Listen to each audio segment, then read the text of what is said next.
I really appreciate you joining me today, and I did say that we would follow up with this story as soon as it was appropriate. And today there's been several different developments in this story, and also I do need to put in a correction because I said yesterday that he was in the passenger side when he was shot dead, but in fact he was driving as well.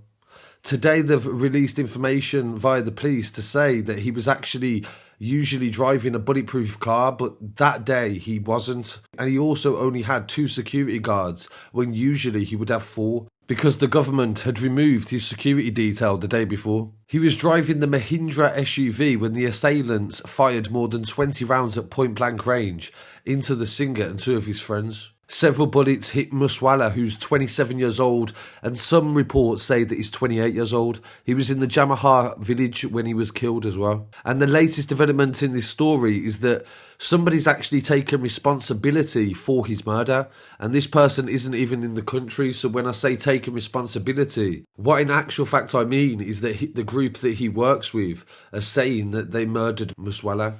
And the police have made several arrests, and they themselves have said that they believe there is a connection to a gangster in Canada called Goldy Brar. And in a bizarre twist of events, he's actually made a statement on social media taking responsibility for this as well. Which I know sounds completely crazy, but at the same time, it is 2022, so anything is possible. A rough translation from the social media post says that today Moosewala was killed in the Punjab, and himself and somebody called Shamsher Bishnoi and Lawrence Bishnoi take responsibility. They say Moosewala's name surfaced in the village in relation to a murder, and the Punjab police didn't take any action in relation to this. We also came to know that Moosewala was also involved in a different encounter that had occurred with one of their friends. They said that he was working against them, and Delhi police had taken his name, but Moosewala used his political power to avoid justice. And this is what Goldy wrote on his social media, which is a very bold statement, but at the same time he seems to think that he's very justified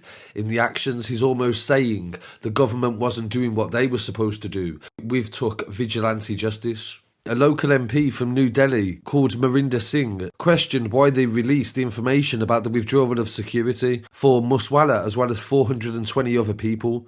They stated on Twitter that making this list public was very dangerous and it should be withdrawn. Moosewala was very popular in the UK, and he'd done a lot of different songs and collaborations with artists like Morrison, Mist, Stefflon Don and others, and he was definitely had a big fan base, as well as being the first Indian singer to perform at Wireless.